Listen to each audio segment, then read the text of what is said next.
Hey, and welcome to the show. I'm glad you're with us here this Sunday and every Sunday. Yeah, there's lots going on in the next few weeks. I want to let you know that I'm going to be heading down to California, to Sacramento. This week, we're going to the racetrack to drive the new Veloster N. A few weeks ago, I had a test drive of the Veloster Turbo, which I actually enjoyed a lot. Surprised me how much I enjoyed it. So the N is the high horsepower version. So that will be fun. And check in with everybody at Hyundai and Genesis, and hopefully I'll get some information on how well the G70 is selling. You know, it's interesting, I put the G70 video out a few days ago, and lots of comments from people, you know, in the US. Here in Canada, the car's been available since I think it was May, and still not available in the US. It seems surprising to me that Genesis in the US is a very different strategy to here in Canada. So the good thing is if you're in the Canadian market, you can get the Genesis.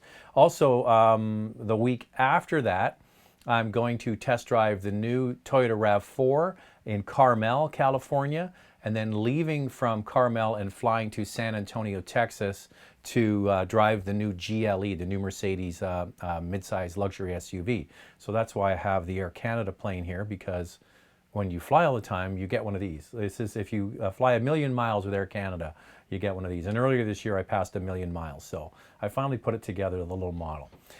So that's what's going on. And then later, I'm going to drive the Audi R8 in Spain.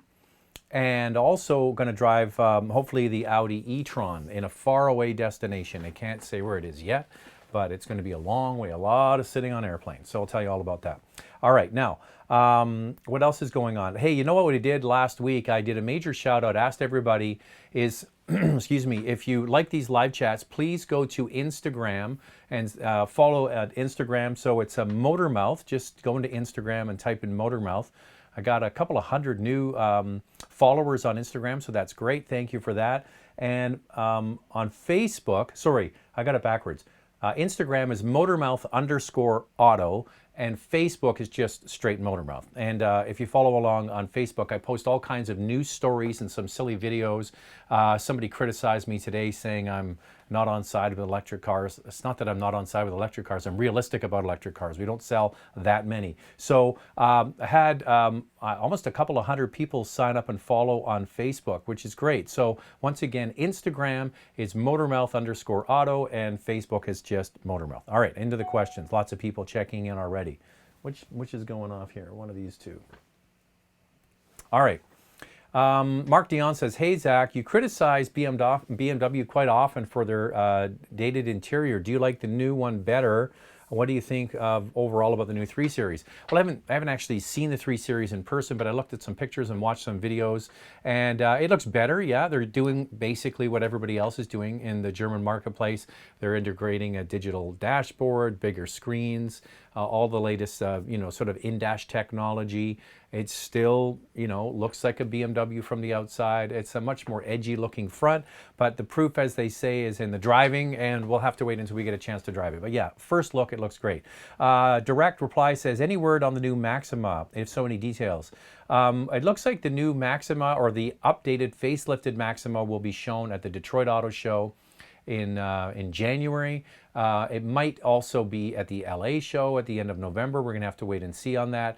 But Maxima, all you need to do is look at Altima and then follow the dots, and probably it'll be all-wheel drive. Probably going to get the variable compression engine, and that new design language they introduced in Altima is going to be going to Maxima. So there you go. But it won't be a totally new car, I don't believe, because it only just came out a couple of years ago. Dean says, any thoughts on the Mercedes G-Wagon, ability to retain its value, dependability, thoughts on living with it in a busy downtown city? Well, definitely it retains its value. This is a highly sought after vehicle. Durability, it'll be durable, it'll last a long time. Dependability, I would sort of lean towards going to Mercedes-Benz G-Wagon forum, an online forum, and see if you can find anything specific about weak points in that vehicle.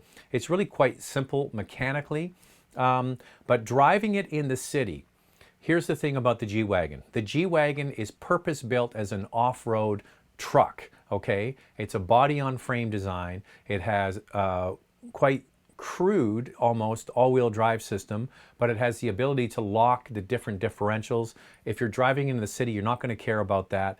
As a everyday driving vehicle, it's not that big. It's not that great to drive in the city. It's really quite happy out in the countryside on open road. Now, it is a major status symbol, the G-Wagon. A lot of people drive them because they think they look cool driving them, but try one. You might be surprised by just how trucky it really is. I don't like driving it personally in the city. All right, Bab says, hi Zach, I'd like to know how much profit a company makes on every car sold. 10, 20%, thank you. Well, the most profitable car company in the world is, per unit, Porsche. Last estimate I heard, this is just an estimate because nobody really knows, was about $27,000 per car. Now you think about all the different Porsches that they make. Now, nobody really knows the per unit profit, and that's highly secretive inside a car company. And here's the thing, like if you look at the quarterly or annual results for a major car manufacturer, car manufacturers make their money once they make the car and they sell it to the distributor. That counts as a sale for the car company. That doesn't count as a sale for the distributor. And a distributor could be a wholly owned subsidiary. Excuse me. I'll pick, for example, Toyota. Toyota in Japan is a different entity from, say, here in Canada, Toyota Canada. So if Toyota makes a car at the factory and they sell it to Toyota Canada to distribute to its dealers, that's when the car company makes its money, making the car and selling it to the distributor.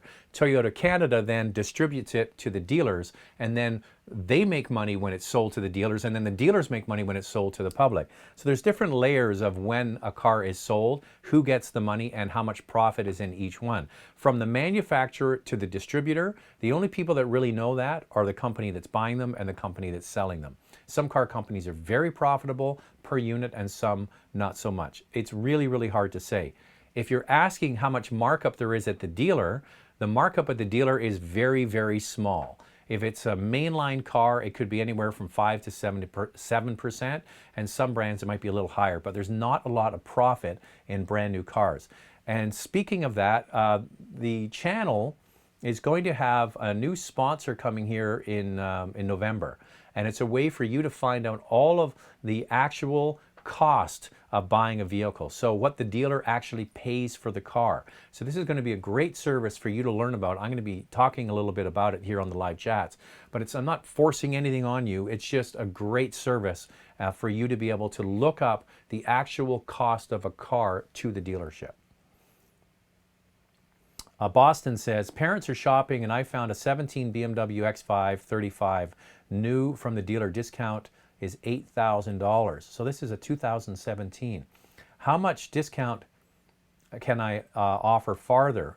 Plus BMW extended warranty.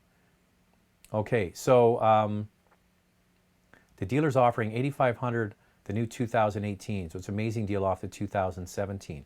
Well, no, okay, so they're offering $15,000 off almost a 2-year-old car. You got to remember that we're just literally a couple of months now away from these vehicles being 2 years old, and the 2019s will be arriving anytime soon. And the other thing you got to remember is that now BMW is introducing an all-new X5. So you're going to have the compounding factor. It's 2 years old, and it's going to be the last model, the previous generation version. And yeah, I think that 15,000 off, I think you could do better than that. All right, how much more? I don't know. You can try your luck. The longer you wait as the new vehicles start to arrive, the better the deal is going to be. Okay. Cam says, would you consider buying a used gray E92 M3 if you were in the market for that sort of car? Yeah, a great car. The V8 powered M3s are good. They are maintenance heavy and can be problematic. You have to go in with your eyes wide open and know the pitfalls of that particular model. Once again, going to a web forum like Roadfly, for example, from BMW would be a great idea. And I think that you need to do lots and lots of homework on that, because you can buy that car and it could be a money pit. You could buy the car and it could be very reliable. But it is a great car to drive. That I will give you. So yeah, that's a lot of people think that maybe the The E46 inline six-cylinder M3 is probably the one to buy. Dr. JBN, hi Zach, is there any reason to consider any other compact SUV than the new RDX? It seems like such a compelling package. Any reason to hesitate on it? If you've been watching these live shows, I've been saying it over and over, I think that the RDX might just be the one to beat in that sort of premium entry-level compact utility. And it's not really that compact anymore. They did a great job with this. 2-liter turbo engine, 10-speed automatic transmission, a great design on the outside, really nice materials on the inside. The only issue is some people don't like the infotainment system, but I find with these things, the more time you spend with them, the better you get at it. So, any reason to hesitate on it? No. If you like the product and you want one and you've test driven it and it suits your lifestyle, pull the trigger. Nothing wrong with it at all. Excuse me. Are compact sedans dead? Or are they still a good option? I'm looking for a versatile car on a budget. No. Compact cars, it's funny, we were just in Quebec a week or so ago driving the new Kia Forte, and you can watch the review. It's an interesting car. I think it's doing quite well. They have the new Corolla hatchback. A video on that was earlier in this, in the summer. That's a new compact car. Ford is getting out of making cars other than the Mustang. Chevrolet, General Motors is getting really out of making compact cars. But the Koreans, the Japanese, and the Germans are all still going to be producing compact cars. There's going to be a new Volkswagen Golf next year. The the LA Auto Show, they're going to have the Mazda or the Mazda 3 is going to be unveiled. And there's the new Kia Forte. They just updated the new Civic. So no, it's still a great option. And a lot of people overbuy, okay? I need a vehicle, I gotta get an SUV. No, you don't need an SUV. For the majority of people, a small, compact, runabout car is gonna do more than plenty for what you need. And they have everything in them now. I'll use this as an example because it's up here. Apple CarPlay, Android Auto, backup camera, heated seats, ventilated seats, navigation if you need it, sunroof, alloy wheels, great fuel economy and good power. Like, what else do you really need? So yeah, don't shy away from compact cars. Any motorcycle reviews in the near or distant future? No motorcycle reviews. I don't know if I don't know where you are, but in the city of Vancouver, I wouldn't want to ride a motorcycle. Ganesh says, please review the 19 Altima with all-wheel drive. Yes, when I get a hold of it, I will. And he says, we're all fans of yours from PEI. Love PEI. We had the Camry launch in PEI. We had a great night having oysters. We had lobster on the beach. Awesome. If you've never been to PEI, you owe yourself a visit there. What's the latest news on the next-gen 4Runner? Well, I've been talking about this for a long time. Toyota has to update their truck line. From the Tundra needs to be updated with a much more fuel-efficient engine. It's a very capable pickup truck, but it sucks gas. The Sequoia, based on that truck, needs to be updated. They need to update the 4Runner. They need to update so many of their trucks, and hopefully we're going to get something soon. They told me, I did an interview with one of the vice presidents of Toyota Canada at the Detroit Auto Show this past January, that they are focusing on their mainline cars. So we've seen the new Corolla hatchback, the new RAV4. I'm going to be driving in a couple of weeks, and then hopefully after we get through that, we'll get the regular Corolla sedan and maybe some new trucks. But when I'm with the gang at Toyota in Carmel, I will ask them. By the way, once again, please go over to Instagram and follow along. It's Motormouth_auto. And if you start typing it in, it should pop up. Please follow along there. And Facebook, go to Motormouth and follow and like that page, because I do a lot of stories, a lot of news of the day on cars. I post those stories onto Facebook, and you can find out what the latest news is. So that's a great way to keep up to date on what's going on. Eddie says, is the new Land Rover Discovery reliable? I'm not quite sure on the specifics of that model. What you need to do is when you look at that is look at the Range Rover products, because it's basically the same platform, similar engines and transmissions and in-dash technology to those vehicles. And if you look at Land Rover and Range Rover overall, along with Jaguar, they are still below the industry average when it comes to reliability, but they are improving. So they're getting better. And there's a difference between what's reliable and what is likable, okay? There's certain brands where they don't score as well in terms of reliability, but they score very highly when it comes to satisfaction from the owner. So Range Rover is a perfect example of this. Over the years, Range Rovers have not been known for being the most reliable vehicles. However, people that own these vehicles absolutely love them and often get one after another after another. Mini is another brand. A lot of reports on not being the most reliable, but people that own Minis absolutely love them. Volkswagen is another brand where maybe it's not as reliable as buying a Honda, but it drives differently. So people give them a lot of leeway and they love buying them. So yeah, the Land Rover Discovery is a really nice and comfortable big utility vehicle. Is it the most reliable? No, but people who have them love them. Oilers 98, I'm guessing you're in Edmonton. Hi Zach, thank you again for broadcasting your weekly show. It seems BMW is diluting their brands by releasing so many series and designs. Which series is the best bang for your money? Well, that's easy. The 2 Series is the best bang for your money. The 240, the BMW 240, you can get it with all-wheel drive or rear-wheel drive. You can get it with automatic or manual. If you get it with the manual, you only get it with rear-wheel drive. Does that make sense? If you want all-wheel drive, you have to get the automatic.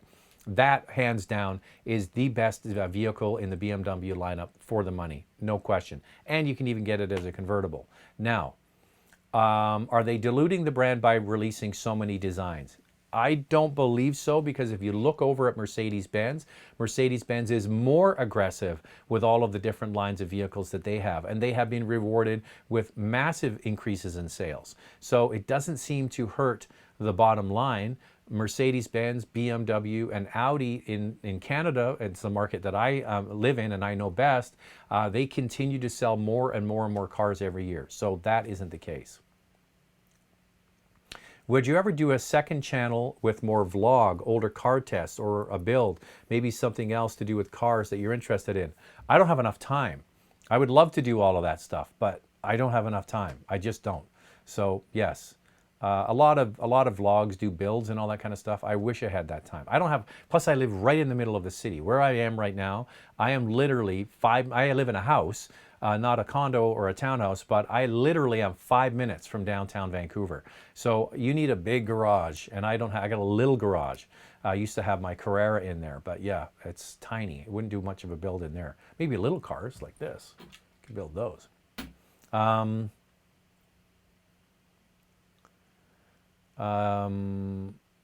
Anyway, let me just have a look at this. Looking for a new luxury convertible with back seats. Any suggestions? A luxury convertible with back seats. E-Class BMW or a C-Class BMW convertible for sure. 3 Series, I make that, 4 Series convertible. Yeah, that's got a back seat. Porsche Carrera, tiny back seats, but they have back seats. Luxury convertible, probably Mercedes-Benz C or E-Class or the 4 Series from BMW.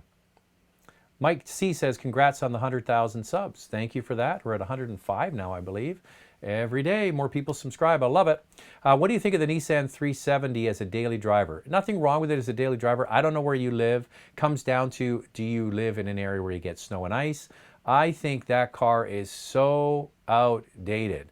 It's been around, it's going to do the job, it's reliable, they're fairly inexpensive, but I've never liked that car.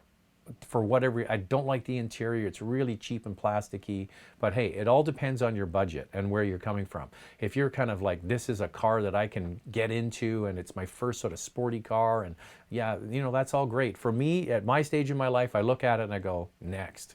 That's up to you. It depends on where you live. And it depends on if you're willing to invest in good tires if you do live in an area with, snow. What would be the best car for a first-time buyer with a $40,000 budget? I need to know a little bit more than that, okay, Sat? I need to know, are you looking for a car? Are you looking for an SUV? Are you looking for a premium car? Are you looking for a base model car? Are you looking for a hatchback? You're looking for a sedan? You're looking for a coupe? What are you looking for? I need to know more. And some examples. Bevin says, hey, Zach, I heard Honda CR-V has some issues with the engine. Know anything about it? Can you talk about it? So here's a perfect segue back to the Facebook page. So once again, go on Facebook to Motormouth and like the page. I did post some stories about the CR-V and the water and oil mixture that's getting into the engines. It seems to be affecting the new 1.5 liter turbo in cold weather environments, which is Canada and northern United States. There has been a recall for that in China, but nothing for North America. And this is a bit of a worry because, you know, Honda, of course, is known for building some of the best small four-cylinder engines in the world, and I think that they still do. Do they have an issue with this? Well, yeah, we're gonna have to wait to see what the remedy is, but yes, there have been issues about that. And go to Facebook, like Motormouth, and scroll down and you'll find the story on there, okay? Wondering if you can explain in your articulate layman terms the difference between plug-in hybrid and hybrid, which is better for fuel economy. Hybrid good for someone with no charge access at home. Yes, well, a hybrid like the Prius or, you know, the Insight from the Honda doesn't have a plug, okay? You just fill it with fuel like you do regularly, and it has a battery on board that you know, gathers electricity every time you step on the brake. The brakes or the electric motor turns into a generator and puts electricity back in to the battery. So the gasoline engine and the battery are working together. You don't need a plug. They do produce excellent fuel economy. For example, the Prius has been out for 20 years now. It is a bulletproof car. It'll run and run and run and run. It's absolutely proven in the marketplace, and it delivers fantastic fuel economy. My brother, for example, lives in the Toronto area. He lives in Richmond Hill. He's a school teacher, and he drives every day to Scarborough. He's in the Scarborough board. He's a grade 5 school teacher there. And he just got the new Prius this summer, probably about 2-3 months ago, and he's posting on Facebook his mileage. He does it in miles and not in kilometers. But this 2 weeks ago, a week ago, he was able to get 90 miles per gallon out of his car. Now he's hypermiling. He's really into all of that kind of stuff. So you can do that with those cars. And I'm here to say, a lot of people don't agree with me. A hybrid vehicle is probably the best solution for the majority of people if they want to save money on fuel and also have an impact on the environment in a good way by reducing the amount of fuel they burn. Most people would be best served by a hybrid. A plug-in hybrid is just that. You plug it into the wall overnight and it charges up a slightly bigger battery, and you typically with plug-in hybrids get anywhere from 30 to maybe 70 kilometers of electric range, and then when that battery depletes, it just reverts back to the hybrid I described before. So if you don't have any charging infrastructure, do yourself a favor, buy a hybrid if you're looking for the best fuel economy, and you will be happy. They deliver excellent fuel economy. If you were buying a full-size pickup truck, what would you buy to keep for 10 years? All right, in order of things I like about the pickup trucks: interior, comfort, and design, Ram for me wins, okay?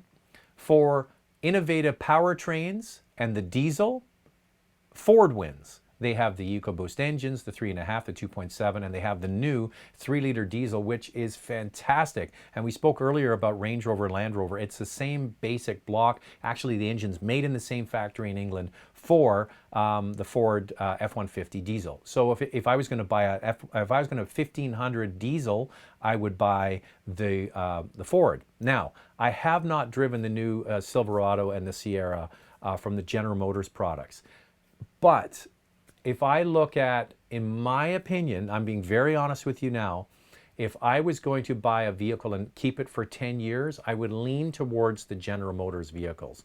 General Motors is on a trajectory up. Now, a lot of people don't want to hear this. They continue to want to bash General Motors because of the old GM. The new GM is making excellent cars, excellent engineered cars, really simple and well executed dashboards with their in-dash tech. It's very simple.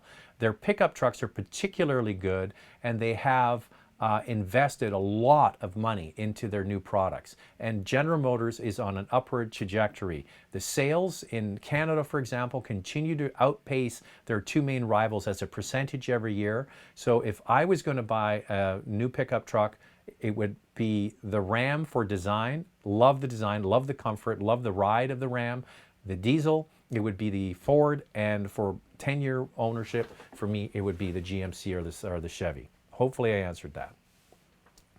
Hey Zach, is the Fiat Stelvio really one of the best SUVs out there for driving dynamics, price, and reliability? So it's not the Fiat Stelvio, it's the Alfa Romeo Stelvio. And if you're going to put the Stelvio out as a vehicle for driving dynamics, you need to put it basically with the Porsche Macan. Okay, I would probably even give the Alfa Romeo Stelvio a bit of a hand, slightly ahead of the Porsche when it comes to actually handling. Excellent handling vehicle. Now, so driving dynamics, yes. Price, you get good value. Certainly going to be less expensive than a Porsche. Quality is the big question mark. It's just new into the marketplace. It's one of those vehicles to have to wait and see. Interestingly enough, a friend of mine sent me a Facebook message today going to test drive the Stelvio today and asked me what I thought of it. I said it's a great vehicle. It has won all kinds of, if you look at the number of awards that Alfa Romeo has won from all of the different auto publications around the world, it's pages and pages and pages long. For driving dynamics, handling, all of that, there's no question they do a great job. Now, what I suggested to my friend was, if you're going to get a Stelvio, a great idea to lease it, because I call it the 3 or 4 year test drive. If you have it for 3 or 4 years and it's been problem-free and you love the car and you want to keep it, then you can buy it out. And if you don't and it's not been great, you just hand it back. Ernest says, what do you think of the design automobile will look like in 20 years? Will we be getting rid of gas-powered cars and trucks? Well, there's definitely going to be a move towards electrification. Now, what that means is different depending on how you look at it. We're going to have mild electrification in many cars here over the next 10 years, okay? Now, a lot of people, for example, saw the headline that Volvo was going to have every single one of their cars would be electric or hybrid by 2020. Which was a very, very misleading headline. If you actually dug into the headline, the real story was Volvo was going to have plug-in electric cars and hybrids, and what they had by hybrid was a 48-volt hybrid system, the same way that Ram uses it for e-torque. So it's a really, really, really, really, really, really mild hybridization, okay? So that was in the asterisk at the bottom, really fine print. So yes, they're going to have, every vehicle will have some form of hybrid or full electric, but it's very, very, very small. So what you're going to start to see is more electrification coming into mainline cars to assist the gasoline engine to reduce the load. You're already seeing that with things like auto start stop, okay? So you're using the electrical system to restart the engine at a stoplight, and that helps save fuel. So that's going to be coming more and more. Are we going to be in, what's your timeline here, 20 years? There's some expectation that by 2025 we'll see 10 to 25% pure electric. I don't believe that we're going to get that fast. I think it's going to take longer than that, but I would suspect that in 20 years we'll probably be at the 10 to 25%. Electric cars don't work for everybody. Electrification, whatever form it is, very mild or full electric, is going to be happening to pretty much every car in the next, by 2025. All right, it's jumped ahead on me here. When will you be reviewing the X5? Can't wait to hear what you have to say about it. I can't wait to get my hands on it. I'll rant a little bit. I get invited by Porsche all over the world to drive their new cars before they came out. Here's a perfect example. I'm going to be speaking at the Porsche dealership here on Wednesday in Vancouver. They're introducing a big gala event for the introduction of the new Cayenne. I had a chance to drive it a year ago, I think it was. So Porsche took me to Greece to drive that vehicle. So I had my hands on it a year ago. I've driven the new Audi Q3. That's 10 months before the vehicle has come. I drove the new Audi A7 almost a year ago.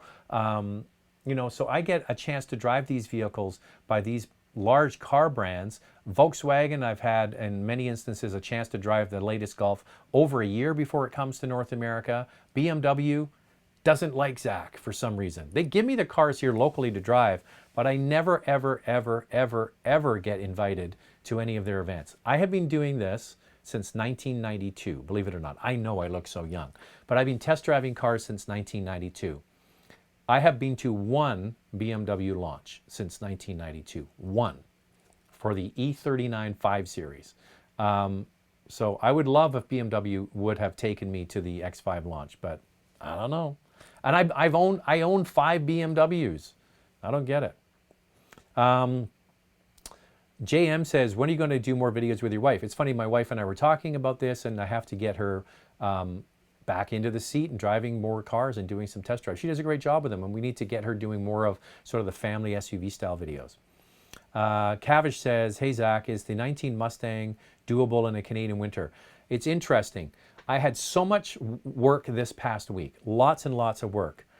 I had the, you won't believe this, I had the Bullet Mustang parked outside, and I barely drove it because I had so much other work to do for driving television and some other special projects that I'm working on. So I drove it barely. And I was driving the car the few times I did. I'm going to get the car back. I didn't even have a chance to film it.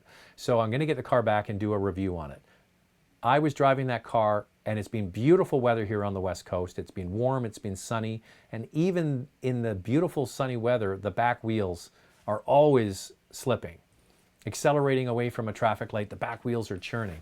So yeah, but the good thing is in these cars, they have different modes. It does have a snow mode, which helps, you know, reduce the amount of torque that's going and all those sorts of things. Wouldn't be my choice. Yes, you could do it. You'd have to invest in really good winter tires and use your brain, but it wouldn't be my first choice. You can do it? Yes, you can do it. All right. Max Power Limited says, hey Zach, would you recommend a 2018 Tucson as a sporty daily driver? I hear the DCT has overheating issues in stop and go traffic. I didn't hear about that, but once again, there's a web forum for every vehicle out there. If you want to find out more information about, you know, mechanical issues with a certain vehicle, best place to go is to a specific web forum. The Tucson, I have no issue with that product at all. I think they've done a nice job with it. I think that you know, one maybe to consider is to go up one size. The new Santa Fe is very good as well. No issues with the Tucson. Now you don't have to get the dual clutch. You can get the less powerful one without it, but that's something to consider if you're worried about it. What do you really think of the latest version of the Impala?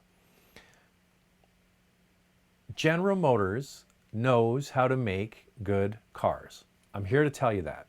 And if you haven't driven a General Motors car and you just have this tunnel vision about GM makes crap cars because they've always made crap cars, that's not true any longer.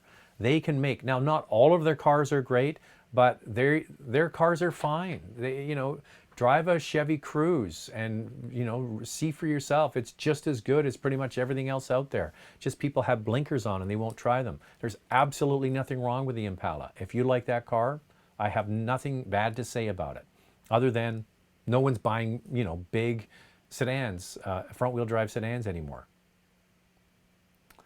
How does the Dodge Charger rate and with the all-wheel drive?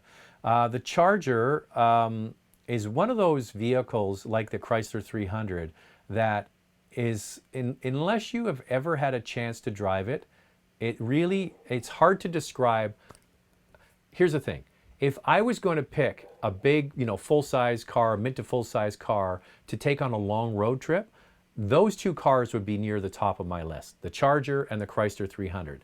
They are built on an old Mercedes-Benz E-Class platform. They have great road manners. They're very comfortable, and they're actually really nicely made. And if you look at the consumer reports and J.D. Power scores, those vehicles score some of the highest from FCA. And there's another company where their quality scores are coming up in a big way. So there's absolutely nothing wrong with it. My only issue with the all-wheel drive system is they have a major gap between the wheel and the body in their all-wheel drive cars that I wish was a little lower. It just looks awkward to me. But it's one of those cars, when you drive it, you're like, wow, this is actually a nice car to drive. It's shocking. Joe says, hey, Zach, I'm thinking about getting a Volvo V90 cross country. Nice. Versus upgrading my 14 Acura MDX to the 19 Acura MDX, which I really like. Thoughts about the Volvo? Well, you're talking about literally apples and oranges. The V90 is a European station wagon. It's a big station wagon, much lower to the ground, way better handling. You've got the turbo and supercharged 4-cylinder engine. You've got a car that has a beautiful interior. I find the head unit and the in-dash technology a little glitchy at times with Volvo, but it's not the end of the world. It doesn't have a third row where the Acura MDX does. So I don't know what to tell you. You've got to really look yourself in the mirror and say, do I want a station wagon? Do I need a 3-row S? If you need the 3-row SUV for carting around more people regularly, the answer is already decided for you. But the V90 is cool, really cool. I like, so you like the cross country. I like the V90. These R Design, is that what they call it? R Design, R Sport. Anyway, the cobalt blue one with the big wheels. Man, that thing looks hot. Hey, Zach, in your opinion, which is better for a Canadian family, the Honda Pilot or the Subaru Ascent? I'm here to tell you that I think that the Subaru Ascent is one of the biggest surprises of this year. They did a great job with that product. It's quiet, it's smooth, the turbocharged engine is good. The packaging on the inside, as sort of stark as Subaru interiors are, everything works. It does as advertised. It's actually a really, really nicely packaged vehicle. And I think the starting price, they have a starting price right around in the Canadian market at $36,000. And it's actually fairly well equipped at that price. So I've never been a fan of the Pilot. I'm going to be quite honest with you. I don't get it. I've never really loved it. I don't know what it is about that car. I just don't love it. I don't know. I think for me, when I drove the Pilot when it first came out, it was the fact that the test unit was the top touring with the 9-speed, and I hated it with the 9-speed. If you're going to get a Pilot, get the one down from the touring. I can't remember what the 3 letters are, XLE, whatever it's called. Anyway, it's got the 6-speed automatic. That's the one you want to get. But you would be very surprised with the new Subaru Ascent. The good news is they're in the dealerships. You know, take what I have to say and then go drive them. See what you like. Righteous Involved says, is EV a better car? Is EV a better car than the Volt? Well, it comes down to what you want to do. I mean, do you need a full electric car? Do you need all that range? We're going to see in the electric car space the same way that I talk about utility vehicles. People are overbuying EVs. They're buying way more capacity than they need. Do you need 500 kilometers of electric range or 300 miles of electric range? I guarantee you most people don't need that much range. Is 200 kilometers or 120 roughly miles good enough for most people? Absolutely. And one of the reasons I've always been a big fan of the Volt is the fact that you get, I think it's around 70 or 80 kilometers of electric range, then it switches to this really advanced system. But you could go indefinitely. You just fill it with gasoline if you need to go on a long trip. So it gives you much more in terms of flexibility. I don't like the Volt for the back seat.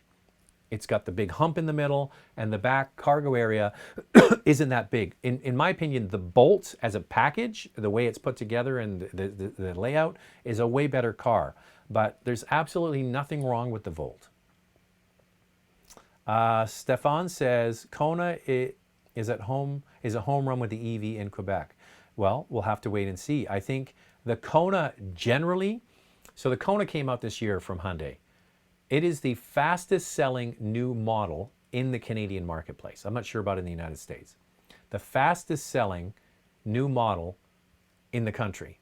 And the EV, no pricing on it yet. There was an event last week in California. I didn't get to go. Mike Gurr, you know, from the channel, is apparently frantically putting that together now. And hopefully we'll have the review posted here in the next day or so. So stay tuned for his take on the Kona EV, but we'll have to wait and see. That is over 400 kilometers of electric range, but what's the price? I don't know. What are your thoughts on the new CR-V engine oil problem? The same 1.5 liter turbo engine, lots of products now. Yeah, talked about it earlier. There has been reports of oil and coolant mixing. mostly in cold weather areas, northern United States, and probably here in Canada.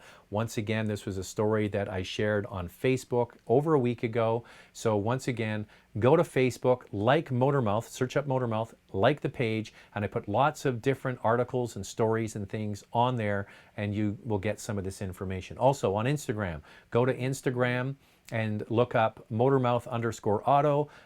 Passed 1,000 followers last week, thanks to people signing up. And I hear my phone buzzing away now. So let's see if we got somebody on here. Instagram.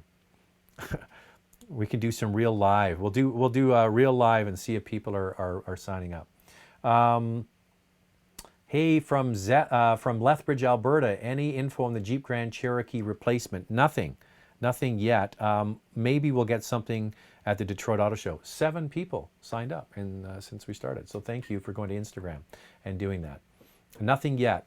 They have a new special edition that's just been announced this year. I'm trying to remember. I am going to get a chance to test drive it. I am a huge fan of the Jeep Grand Cherokee.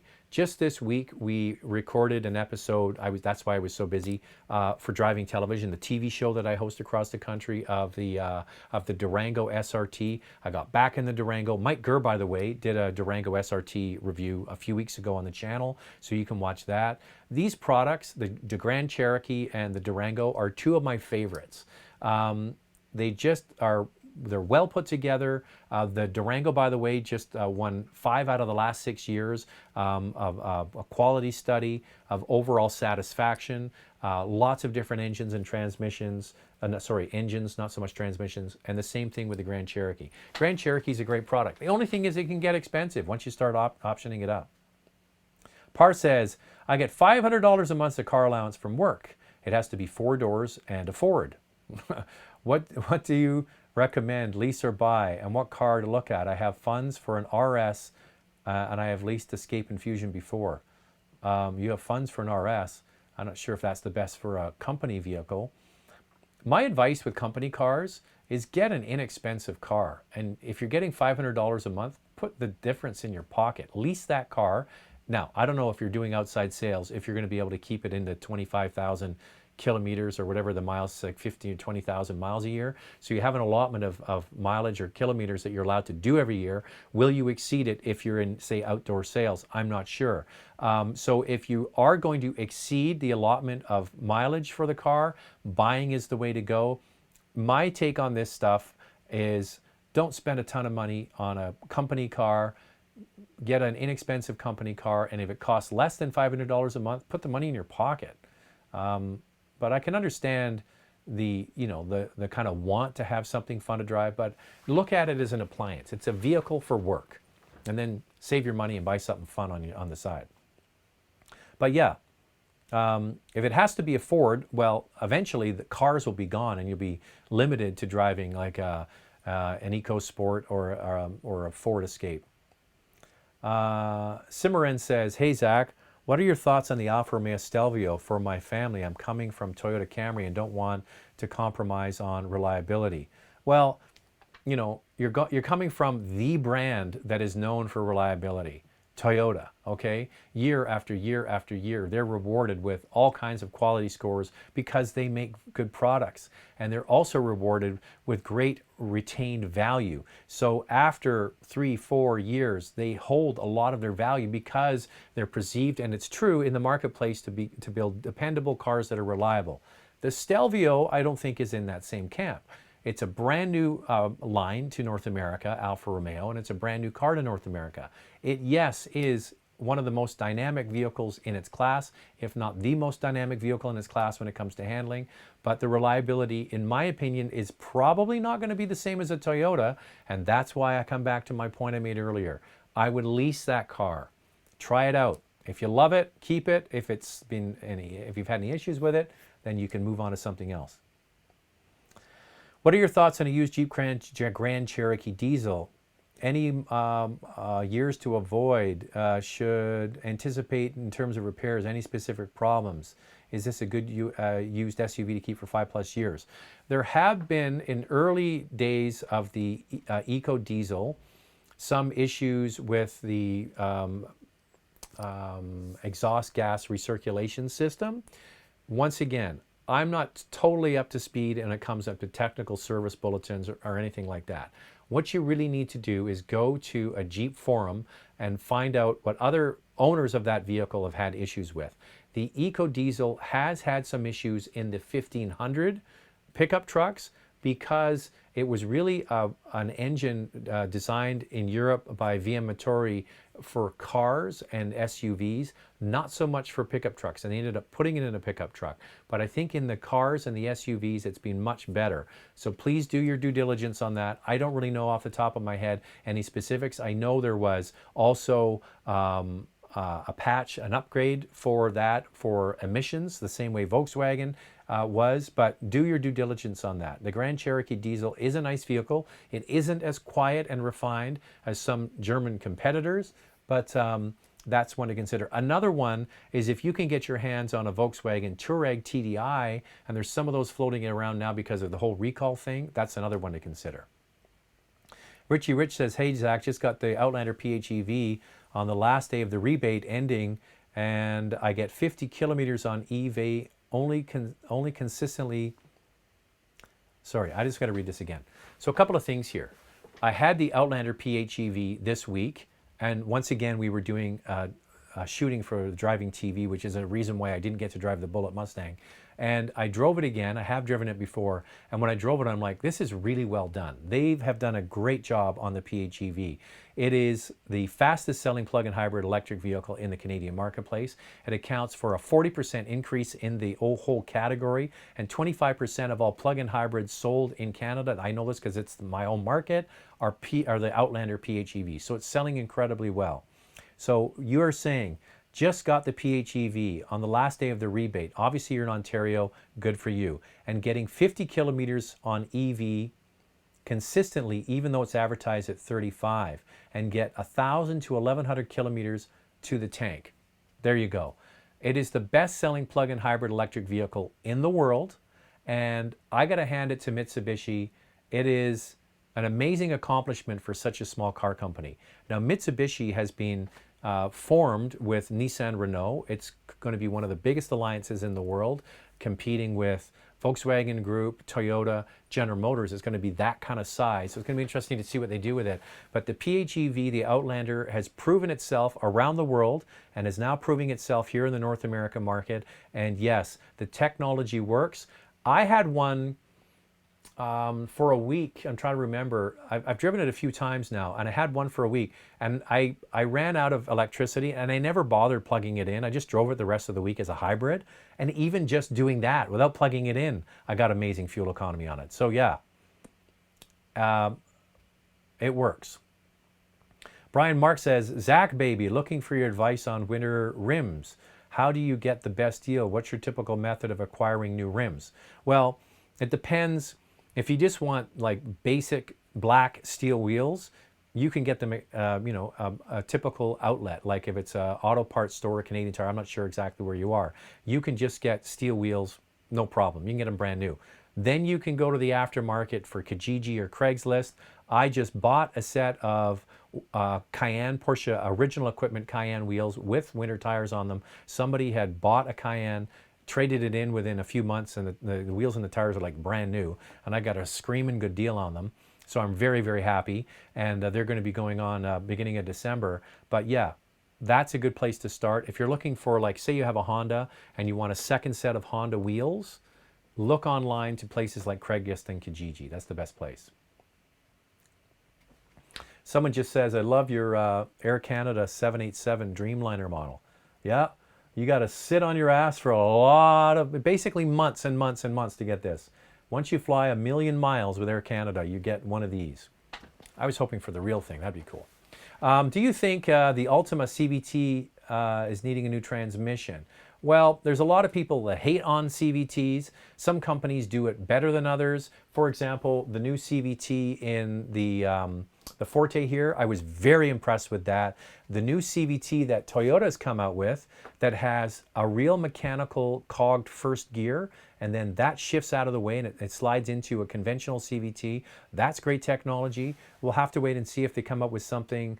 If you look at Nissan and Infiniti vehicles that use CVTs, they do suffer in terms of quality scores because of it. The Pathfinder is a perfect example of that.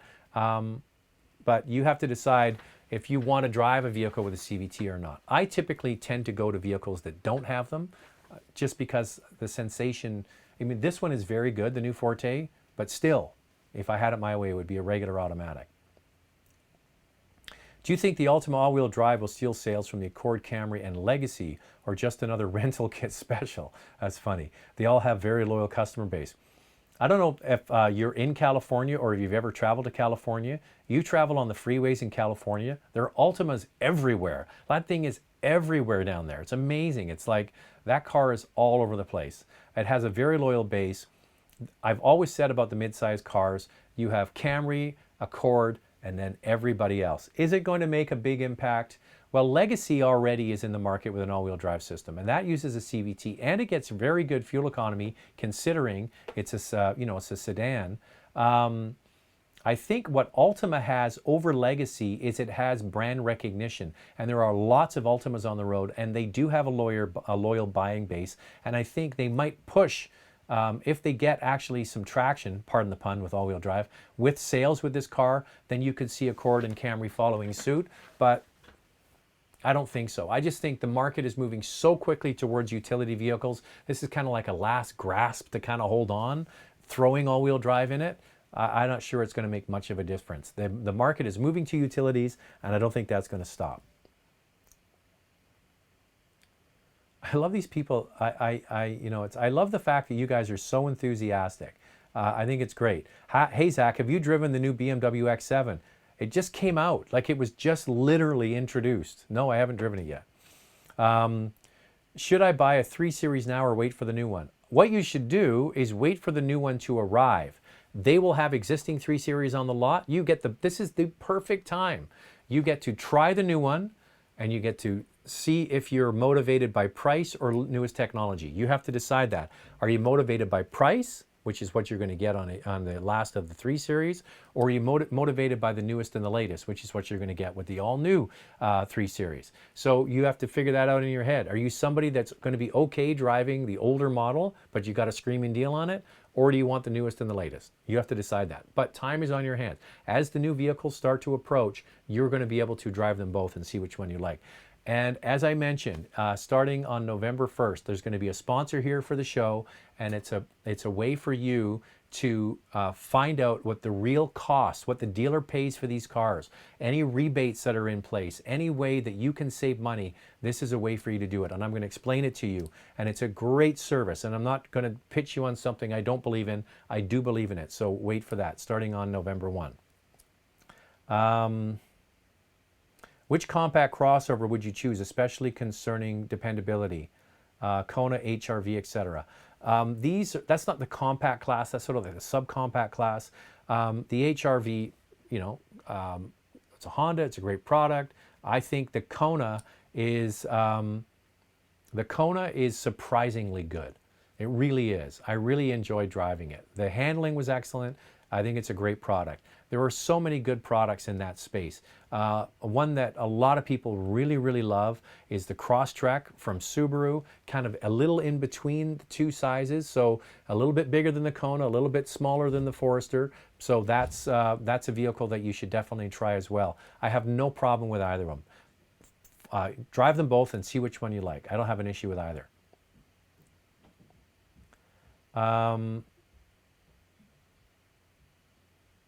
Killington says, might well be getting a Buick station wagon that is being pushed into the United States at cost. I don't understand the question.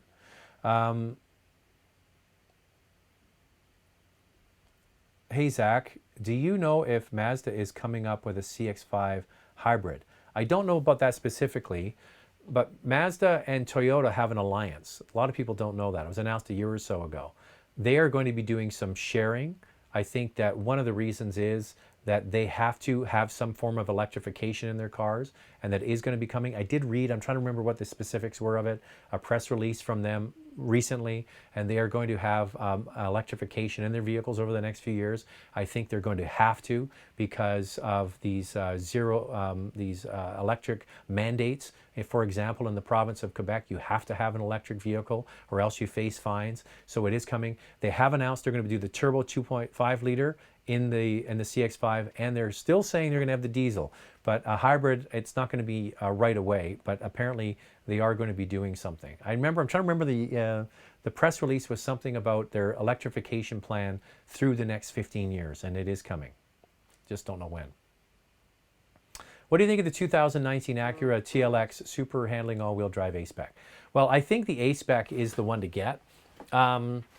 I've been on record as saying I'm not the biggest fan of the TLX, but I have to get one back. I kind of bashed it a bit when I drove it initially. I need to get one back to drive it again to see. If you like it, yeah, no problem. The thing was, I love the TL for handling. I didn't love the design of it. And I love the TSX for handling. I didn't love how noisy it was. These were two great cars that they had in the Acura lineup. They got both of them and sort of merged them together and came out with the TLX. And I preferred the other one separately. I'll have to get it back to decide, but yeah, the A-Spec is the one to get, and with the super handling all-wheel drive. Michael says, great show. When can we see in Canada the all-new Touareg and the new Passat? What is the Europe? We're not going to get the Touareg in Canada. It's not going to happen. And the new Passat, I'm trying to remember what the updates were on the Passat. We're getting the Arteon. That is the big car. I drove that in Europe. You can go back to the channel and watch that. But we're not getting the Touareg. We're going to get the Atlas, by the way, has been a monster seller. It's selling incredibly well. They're going to come up with a sort of a sport version of that. They showed a concept. They are saying it's coming. They don't have the official production version of that. Maybe it's going to be at the LA Auto Show. We'll have to wait and see. But it's going to be a 5-passenger, 2-row, slightly sportier version of the Atlas from Volkswagen. We are not getting the Touareg from Europe, unfortunately.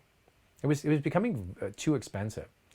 Do you recommend to buy with a $50,000 Canadian budget a sporty SUV, preferably German, brand new family for two? I think that this new Q3 is going to be a pretty compelling package. I think this new Q3 is fantastic. And it won't be coming till the spring, but the new Q3 I think is definitely a vehicle in that budget that I think you should consider, and it's going to be coming in the spring. So if you're not in a rush.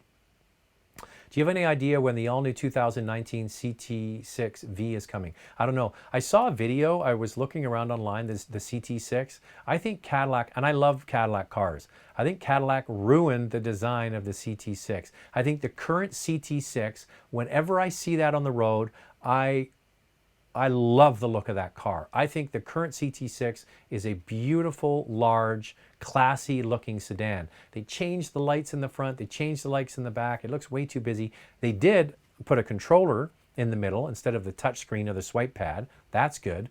But no information. Probably Detroit Auto Show is probably when we'll find out more. Have you driven the Buick TLX? No, I haven't. I own an 18 Elantra GT Sport dual clutch. Love the car. Any idea how sales for this car are so far comparing to the sedan? I think the sedan far outsells the hatchback. That's true in most cars. In North America, sedans still are bigger sellers than the hatchback. I think the one exception might be Jetta and Golf, but even there, I think Jetta outsells. Yeah, I think Jetta outsells Golf. So yes, it would certainly be the sedan first. I'm undecided between a Mazda 3 hatchback 18 manual 2-liter or the new Forte manual. I think you need to go and drive them both and see what you like. If you're going to be buying the Mazda 3, just remember, this is the very end of the run. If you're not in a rush, they're going to show the new 3 at the end of November at the LA Auto Show. And then you're going to be in that sweet spot of, am I going to get the newest and the latest, or am I going to get a great deal on a 2018? If you're motivated by price, that is a great car. There's no question about it. And in fact, I prefer the 2-liter over the 2.5-liter in the Mazda 3. This was a really nice car. I didn't drive the manual. I only drove it with the new intelligent variable transmission. But yeah, I was very impressed with this car. The one difference is the Mazda comes with independent rear suspension where the Forte does not. So now you're in the sweet spot. Go to the dealerships and drive them. They have the 18s obviously on the lot. This is just arriving now at the dealerships, and if you're not in a rush, wait to see what's going to be happening with that new 3 coming at the end of next month. Why car companies have an embargo with the reviewers? Well, this is a good question. So when I go, for example, to drive the new Q3, and I went all the way to northern Italy to drive it, so I was there for literally 1 day to drive it. Stayed overnight, got on a plane and flew home. It sounds glamorous to be flying in the plane, but you basically fly all the way there, you drive the car, you sleep overnight, and you fly home. It's exhausting. But this is a perfect example. So we were probably, the Canadian group that went for that 1 day was probably one of like 10 or 15 days of journalists. So the people that get to go on the first day and drive this vehicle and shoot a video for it have a massive advantage over the group that goes on the last day. Do you understand what I'm saying? So there's going to be day after day after day of journalists flying in, driving the vehicle, and then flying home. So the people that, if you go on the first day, your videos or your article is going to be out 10 or 15 days before the last people get to drive it. So what they do when they go on a launch, they say everybody has to adhere to the same deadline. I mean, it's called an embargo. So on this date at midnight, the embargo is lifted. So everybody from the first day to the last day has a fair chance to get their article written, to get their pictures ready, to get their videos done, and everybody posts them at the same time. That's why if you follow different channels, for example, you'll see a bunch of videos coming on the same car at the same day. That's why they do it. It's for us. It's to be fair to us. All right, I didn't get to everybody's question, but don't worry, I do read all of the questions, and I encourage you once again to go over to Facebook and like the Motormouth page to get lots of news stories on there, and also go to Instagram, Motormouth_auto. Let's see how many we got since we checked last time, to see how many people. Another 5, so that's 12 since the show's been on. All right, so please follow along. I'd love for you to do that. That's all the time we have. I do read all your questions. Thanks for watching, and I'll see you next Sunday right here on the channel. Bye.